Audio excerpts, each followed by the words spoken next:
Capítulo 14. Los derechos de los niños.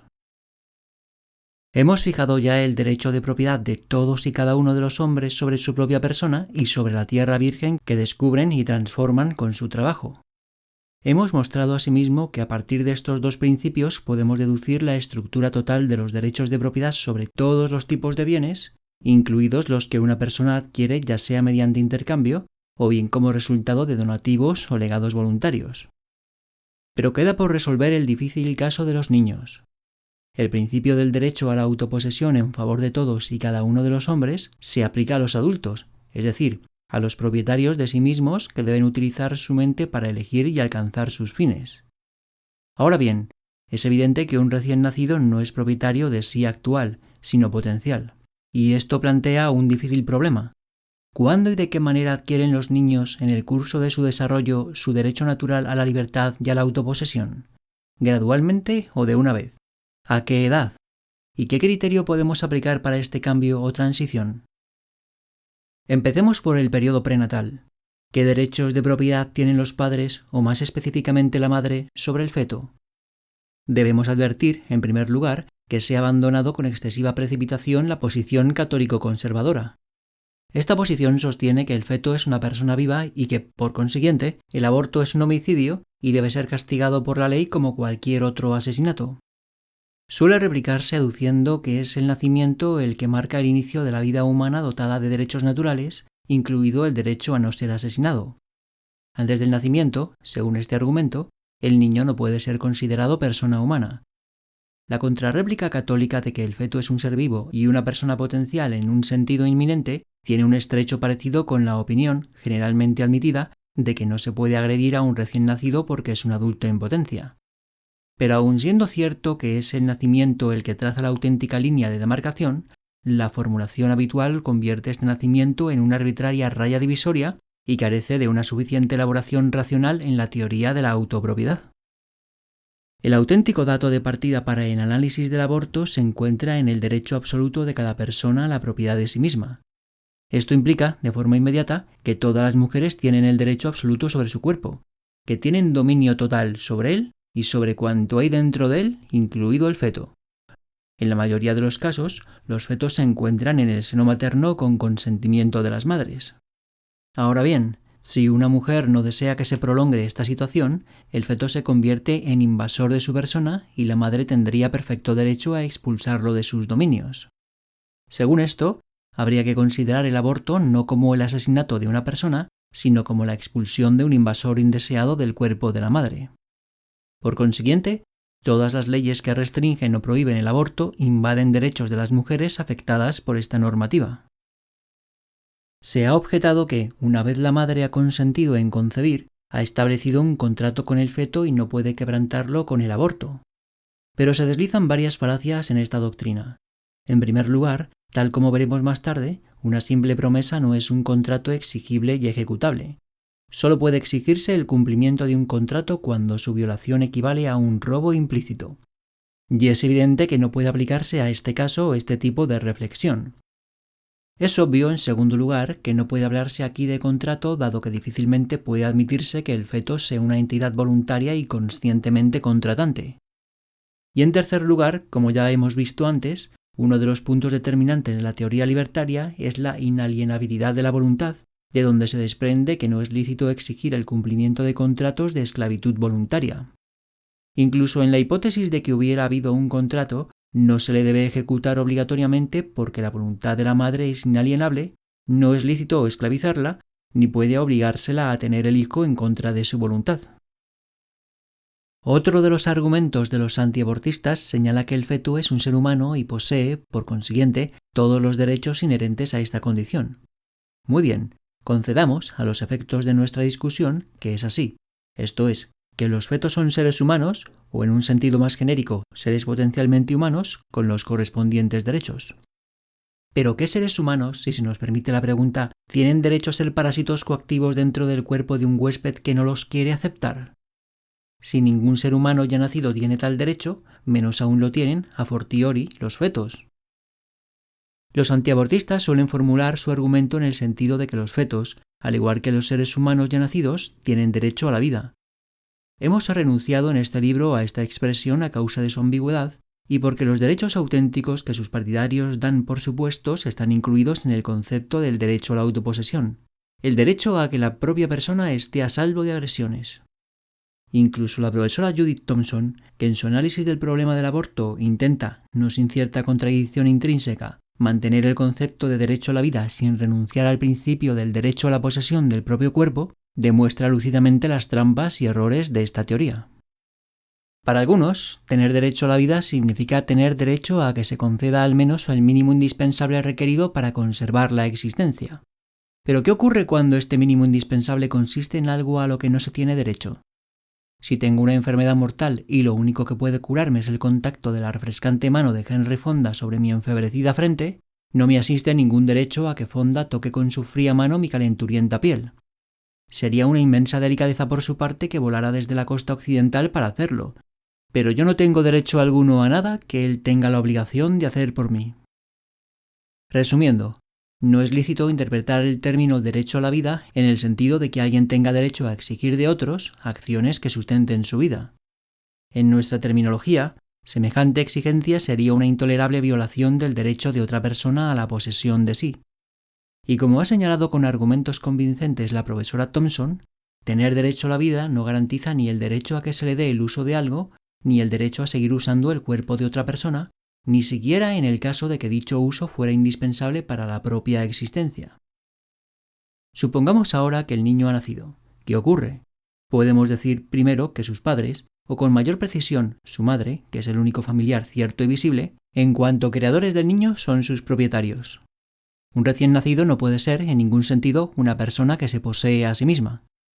La propiedad recae, por tanto, sobre la madre o sobre algún pariente o allegado. Afirmar que cualquier otro puede reclamar esta propiedad equivaldría a conceder a este tercero el derecho de arrebatar por la fuerza al niño a su natural propietario o colonizador, esto es, a la madre. La propietaria natural y legítima del niño es su madre, y todo intento de quitárselo por la fuerza es una violación de sus derechos de propiedad. Es un hecho seguro que la madre o los padres no reciben la propiedad del niño como dominio simple y absoluto, porque de ser así se daría la más que curiosa situación de que una persona de 50 años estaría totalmente sometida y bajo la entera jurisdicción de sus padres de 70 años. Así pues, los derechos de propiedad paterna tienen que tener un límite de tiempo, y deben tener, además, un límite de clase, ya que a un libertario le resulta grotesco admitir que el derecho a la autopropiedad incluya el derecho de un padre o una madre a asesinar o torturar a sus hijos. Tenemos, por tanto, que constatar que, a partir del nacimiento, la propiedad paterna-materna no es absoluta, sino que reviste el carácter de fideicomiso o de protectorado. En síntesis, todos los niños, desde el momento en que nacen y no están ya, por tanto, dentro del cuerpo de sus madres, poseen el derecho de autopropiedad porque ahora son seres distintos y adultos en potencia. Son pues ilegales y entrañan una violación de los derechos del niño las agresiones que sus padres puedan llevar a cabo contra él mediante mutilaciones, torturas, asesinato, etc. Por otro lado, el genuino concepto de derechos es negativo, es decir, delimita las áreas dentro de las cuales nadie puede interferir en las acciones de una persona. Nadie tiene derecho a forzar a otro a realizar un acto positivo, porque toda coacción viola el derecho de la persona sobre sí misma y sobre sus propiedades. Podemos, pues, afirmar que un hombre tiene derecho a su propiedad, esto es, el derecho a que su propiedad no sea invadida, pero no podemos, en cambio, decir que todos tienen derecho a un salario existencial, porque esto significaría forzar a terceros a abonar este salario, lo que equivale a violar sus derechos. Como corolario, lo dicho significa que en una sociedad libre a nadie se le puede cargar con la obligación legal de hacer algo por otro, ya que se invadirían sus derechos. La única obligación legal que una persona tiene frente a otra es respetar sus derechos. Aplicando nuestra teoría a las relaciones entre padres e hijos, lo hasta ahora dicho significa que un padre o una madre no tienen derecho a agredir a sus hijos, pero también que no deberían tener la obligación legal de alimentarlos, vestirlos y educarlos, ya que tales exigencias serían coactivas y privarían a los padres de sus derechos. Por otro lado, estos padres no pueden asesinar o mutilar a sus hijos, y la ley castiga, con toda razón, a quienes lo hacen. Pero a los padres les asistiría el derecho legal a no tener que alimentar al niño, esto es, a dejarle morir. En términos estrictos, la ley no puede forzar a un padre a alimentar al hijo para que pueda vivir.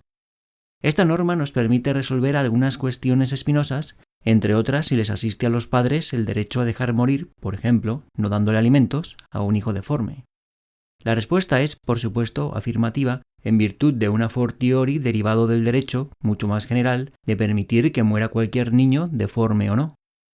No obstante, como veremos más adelante, en una sociedad libertaria esta negligencia se vería reducida al mínimo gracias a la existencia de un mercado libre de niños.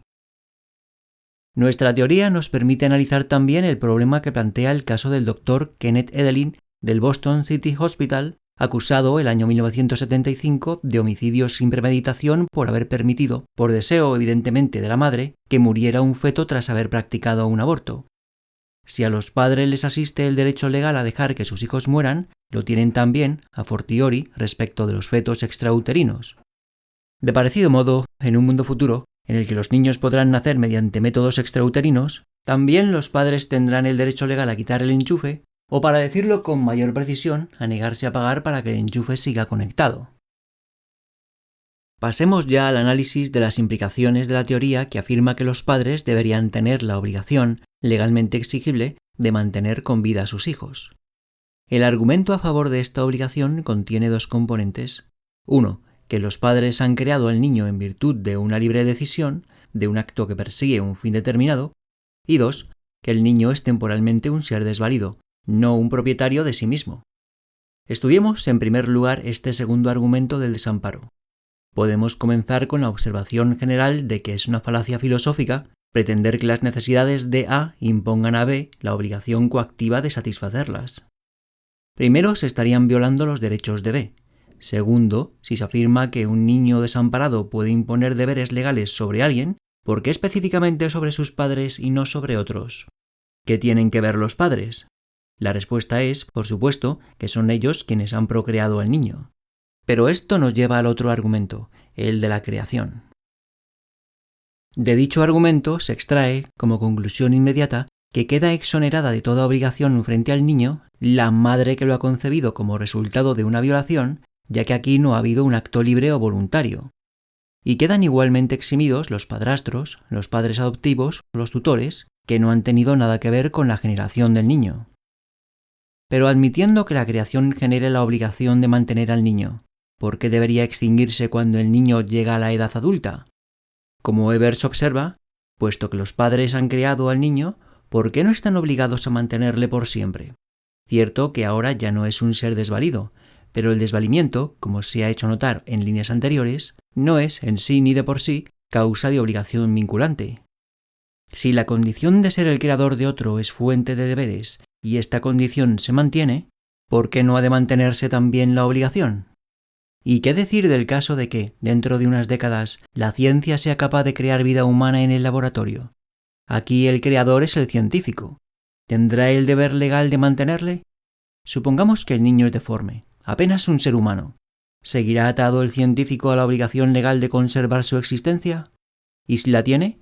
¿Cuánta parte de sus recursos, de su tiempo, su energía, su dinero, su equipo en capital, debería destinar legalmente a mantener esta vida? ¿Cuándo cesará esa obligación y en virtud de qué criterio? Este problema de los recursos tiene una importante y directa incidencia en el caso de los padres biológicos. Como Weber subraya, consideremos el caso de padres pobres que tienen un hijo que cae enfermo. La enfermedad es tan grave que para comprar las medicinas necesarias para salvarle, sus padres se ven obligados a pasar hambre.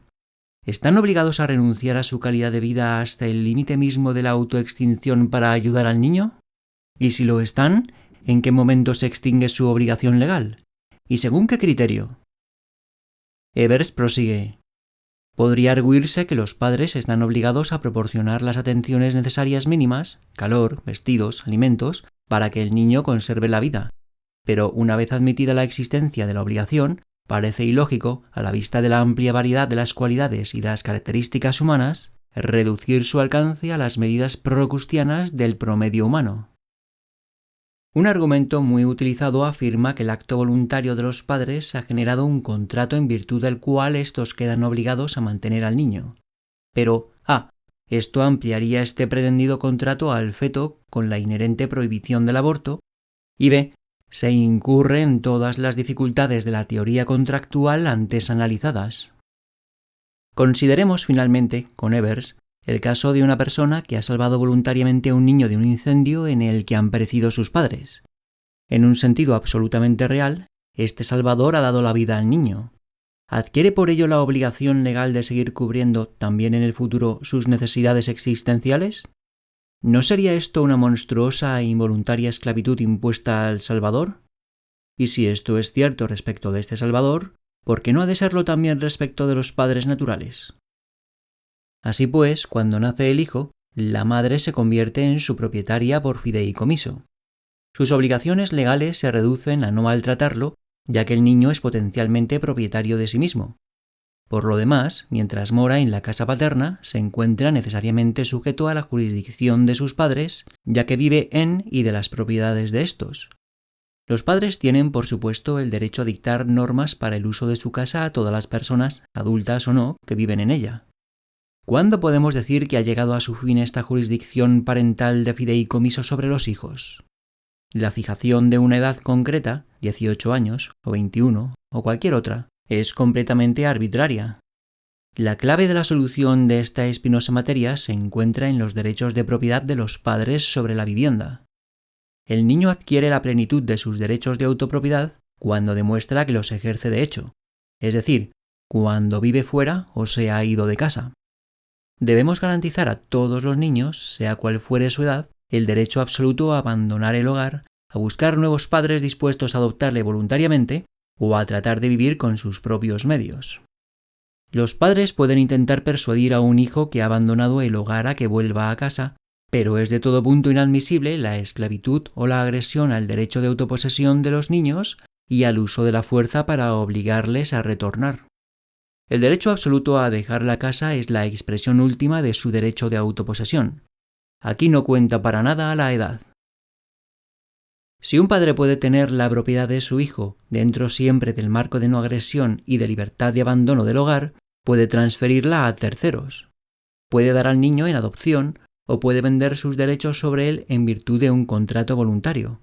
En suma, tenemos que enfrentarnos al hecho de que en una sociedad absolutamente libre puede haber un floreciente mercado libre de niños. Esto suena a primera vista a cosa monstruosa e inhumana, pero una mirada más atenta descubre que este mercado posee un humanismo más elevado.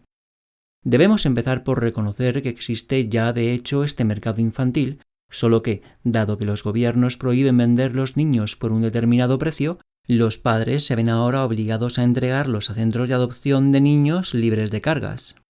Y esto significa que el mercado de niños existe, solo que el gobierno ejerce un control máximo de los precios hasta reducirlos a cero y que restringe, además, las operaciones mercantiles a unas pocas agencias privilegiadas y, por tanto, monopolistas. El resultado ha sido un mercado típico en el que, al rebajar el gobierno los precios del artículo muy por debajo de los del mercado libre, se produce una gran escasez de bienes. La demanda de bebés y niños es de ordinario muy superior a la oferta. Asistimos diariamente al espectáculo de la tragedia de personas adultas a quienes agencias de adopción tiránicas y fisgonas les niegan el gozo de poder adoptar un hijo. Se da a la vez una amplia demanda insatisfecha de niños por parte de adultos y parejas y un elevado número de excedentes, de niños no deseados, desatendidos o maltratados por sus padres. Si se permitiera el mercado libre de niños, se eliminaría este desequilibrio y se llevaría a cabo una transferencia de bebés y de niños desde padres que no los quieren o no los cuidan a padres que desean ardientemente tenerlos. Todos los implicados, los padres biológicos, los niños y los padres adoptivos que los compran, saldrían ganando en este tipo de sociedad. En síntesis, en la sociedad libertaria, la madre tiene derecho absoluto sobre su cuerpo y puede, en consecuencia, decidirse por el aborto. Tendría además la propiedad de sus hijos en fideicomiso, una propiedad solo limitada por la ilegalidad de las agresiones contra las personas y por el derecho absoluto y permanente de los hijos de abandonar la casa paterna en el punto y hora que lo deseen. Los padres deberían poder vender los derechos de fideicomiso sobre sus hijos a quien quisiera comprarlos por un precio previamente convenido. Podría afirmarse que las leyes norteamericanas sobre menores se sitúan casi exactamente en el polo opuesto al modelo libertario sobre esta materia. En las actuales condiciones, el Estado viola sistemáticamente los derechos tanto de los padres como de los hijos. En primer lugar, los derechos de los padres. En la legislación actual, otros adultos, casi siempre el Estado, pueden incautarse de los hijos por varias razones. Dos de ellas, abusos físicos de los padres y abandono voluntario, son admisibles, en el primer caso porque los padres perpetran una agresión y en el segundo porque renuncian por su propia decisión a la custodia. Pero deben mencionarse otros dos puntos. A. Que hasta años recientes las decisiones de los tribunales declaraban a los padres exentos de la responsabilidad derivada de las agresiones físicas contra sus hijos, aunque afortunadamente se ha puesto remedio a la situación. Y B.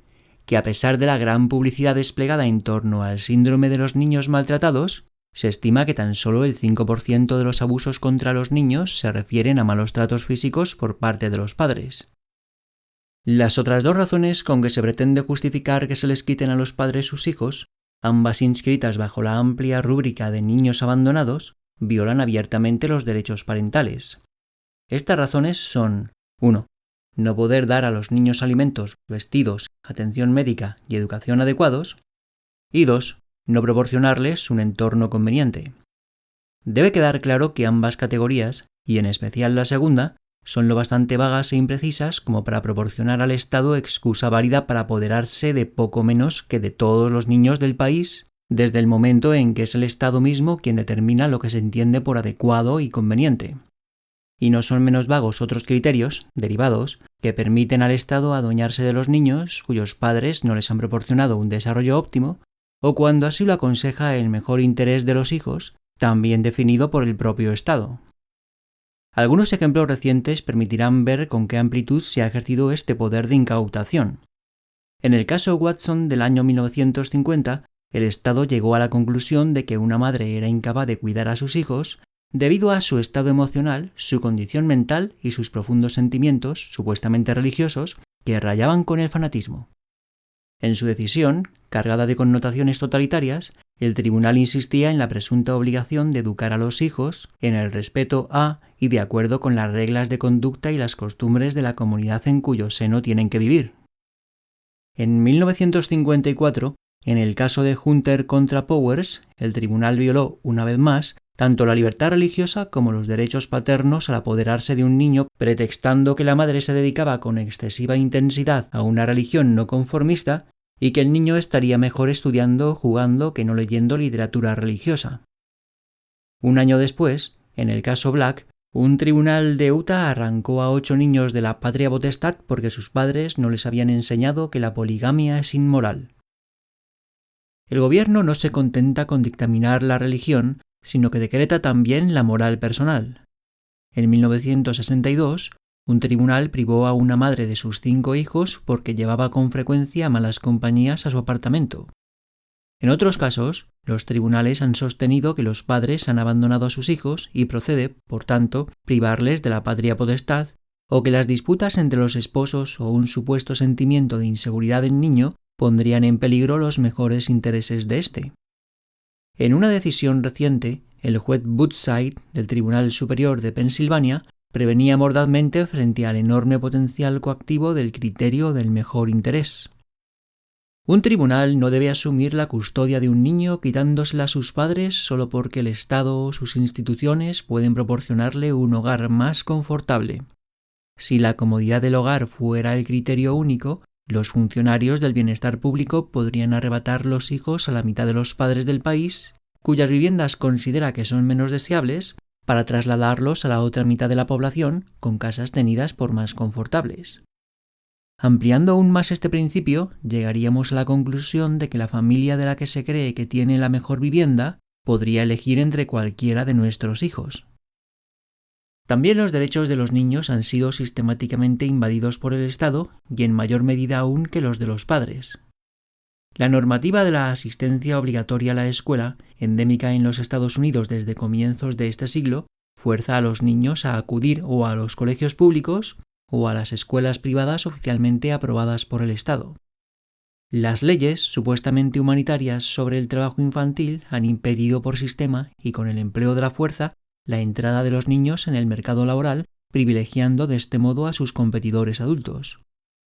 dado que las leyes prohíben que los niños trabajen y se ganen la vida y les fuerzan a asistir a centros escolares que con frecuencia no les gustan o que no se adaptan a su situación, muchos adolescentes se convierten a menudo en holgazanes, acusación utilizada por el Estado para acorralarlos en instituciones penales llamadas reformatorios, donde están de hecho encarcelados por acciones u omisiones que nunca se consideran delictivas cuando son cometidas por adultos. Según algunas estimaciones, entre el 25 y el 50% de los delincuentes juveniles ordinariamente encarcelados por el Estado lo han sido por la comisión de hechos que no tienen el carácter de delito si lo realizan personas mayores, es decir, que no son agresiones contra las personas o los bienes. Los delitos de estos jóvenes se reducen a ejercer su libertad de una manera que desagrada a los paniaguados estatales, como por ejemplo, darse a la holganza, ser incorregibles, escaparse de casa. En cuanto al sexo, se encarcela a las muchachas más por conducta inmoral que por actos verdaderamente delictivos. El porcentaje de estas jóvenes encarceladas por inmoralidad más que por auténticos delitos oscila desde el 50 hasta más del 80%. A partir de la decisión del Tribunal Supremo de los Estados Unidos de 1967 en el caso Gaul, se les concede a los acusados juveniles, al menos en teoría, los mismos derechos elementales que a los adultos, tales como especificación de los cargos, derecho a un abogado, derecho de repregunta. Pero estos derechos se garantizan solamente cuando se les acusa de haber cometido un delito. Como escribe Beatriz Lewidow, la decisión del caso Gaul y otras parecidas no tienen aplicación en las vistas judiciales, salvo cuando el delito de que se acusa al joven constituye una violación del Código Penal si hubiera sido cometido por un adulto. Por tanto, las garantías de los casos Kent, Gaul y Winship no protegen debidamente los derechos procesales de los jóvenes que dependen de otros, están abandonados, necesitados de supervisión, son vagabundos, se han escapado de casa o realizan actos que solo son delitos cuando son realizados por menores, como fumar, beber alcohol, volver tarde a casa, etc. El resultado es que, de ordinario, los jóvenes se ven privados de los derechos procesales normales de los adultos, entre otros el derecho a la fianza, a la transcripción, el de apelación, el de jurado, el de peso de la prueba durante el juicio y la legalidad de las pruebas basadas solo en rumores. Como ha escrito Roscoe Pound, los poderes secretos y arbitrarios del Consejo Privado inglés eran una niñería comparados con los de los tribunales tutelares de menores. Hay jueces que de vez en cuando se permiten una corrosiva crítica a este sistema.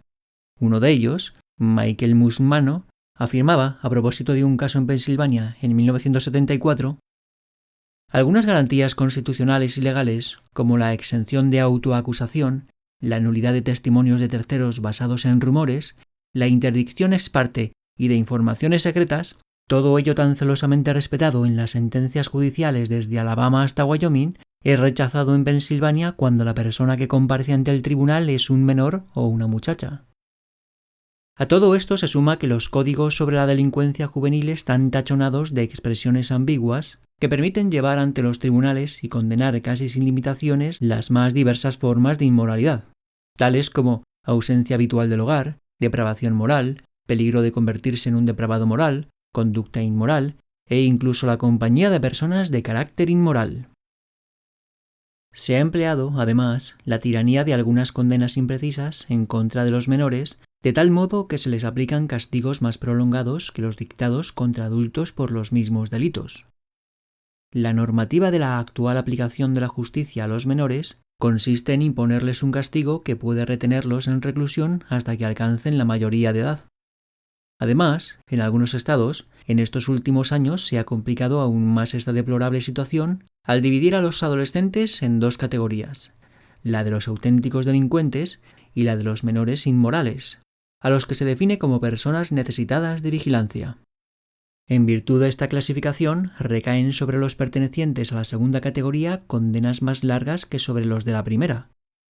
En un reciente estudio, Paul Lirman escribe: la banda de la detención institucional oscilaba de 2 a 28 meses para los delincuentes y de 4 a 48 para los menores necesitados de vigilancia. El promedio era de 9 meses para los primeros y de 13 para los segundos. La duración media de la detención era de 10,7 meses en el caso de los delincuentes y de 16,3 en el caso de los necesitados de vigilancia. Los resultados de la duración de la permanencia no incluyen los periodos de arresto, es decir, la etapa o tramo del tratamiento correccional anterior al traslado a una institución. Los análisis de las cifras de las recientes detenciones indican, para los 5 distritos de la ciudad de Nueva York, las siguientes pautas. 1. Los chicos y chicas necesitados de vigilancia tienen mayores probabilidades de ser arrestados que los delincuentes. Y 2. Cuando son detenidos, los necesitados de vigilancia menores de edad cuentan con el doble de probabilidades de ser arrestados por más de 30 días que los delincuentes habituales. Una vez más, las condenas por ofensas a la moral recaen principalmente sobre las muchachas. Un estudio reciente sobre Hawái señala que las muchachas acusadas de abandono del hogar pasan de ordinario 2 semanas de detención preventiva, mientras que los chicos acusados del mismo delito salen libres al cabo de unos pocos días. Y que cerca del 70% de las muchachas detenidas en una escuela estatal lo fueron por ofensas a la moral, mientras que el porcentaje de los muchachos encarcelados por este motivo descendía al 13%. El actual punto de vista judicial, que considera a los menores como virtualmente carentes de derechos, ha sido mordazmente analizado por Eif Fortas, juez del Tribunal Supremo de Justicia, en su decisión en el caso Gault. Debería abandonarse la idea del delito y el castigo. Al niño se le debería tratar y rehabilitar, y los procedimientos, desde la detención hasta el ingreso en un asilo, deberían ser más clínicos que punitivos. Estos resultados deberían conseguirse sin fallos conceptuales o constitucionales, ya que se insistía en que el procedimiento no era hostil, pues el Estado actuaba en calidad de parens patriae. Esta expresión latina proporcionaba una magnífica coartada a quienes intentaban dar una explicación racional de por qué los menores quedaban excluidos del esquema constitucional, pero su significado es oscuro y sus credenciales históricas de dudosa aplicabilidad. El derecho del Estado en cuanto parens patriae a negar a los niños los derechos procesales de que disfrutan los adultos fue razonado y explicado recurriendo a la afirmación de que el niño, a diferencia del adulto, tiene derecho no a la libertad sino a la tutela. Si los padres no aciertan a cumplir con eficacia sus funciones tutelares, esto es, si el niño se convierte en delincuente, puede intervenir el Estado, y al hacerlo no priva al niño de ningún derecho porque no los tiene. Lo que hace es proporcionarle aquella tutela de que había sido desposeído. A partir de aquí, los procesos en que había menores implicados se describían como civiles, no como penales, y no estaban sujetos, por ende, a las exigencias que restringen los poderes del Estado cuando intenta privar de libertad a una persona. Añadamos que la circunstancia de que a una acción se la califique de civil o de custodia no convierte en más placentera la prisión ni en más agradable la reclusión de la víctima del tratamiento o rehabilitación. El criminólogo Frederick Howlett ha criticado en términos cortantes el sistema de los tribunales de menores y lo ha situado en un contexto ampliamente libertario. Escribe sobre la negación de ciertos derechos individuales básicos, como el derecho a asociarse con quien se quiera o a emprender voluntariamente acciones que no dañan a nadie sino solo a quien las realiza. El borracho que atasca nuestros tribunales tiene derecho a emborracharse. La prostituta y su cliente no tienen por qué dar cuentas a la ley de un acto que es fruto de su personal decisión. El niño que se comporta mal tiene el derecho fundamental a ser niño, y si ha realizado una acción que no sería delictiva cometida por un adulto, ¿por qué se le quiere llevar ante un tribunal? Antes de precipitarse a tratar de ayudar a una persona fuera del sistema judicial, ¿no debería la comunidad considerar primero la alternativa de hacerlo o no hacerlo? ¿No debe reconocer que los niños tienen, en cuanto personas, el derecho a no ser tratados ni interferidos por una autoridad exterior? Hay una defensa judicial particularmente elocuente de los derechos de los niños en una sentencia de Illinois de 1870, algunos años antes de la moderna declaración del despotismo estatal en los tribunales tutelares de menores puesta en marcha en el inicio del periodo del siglo del progreso.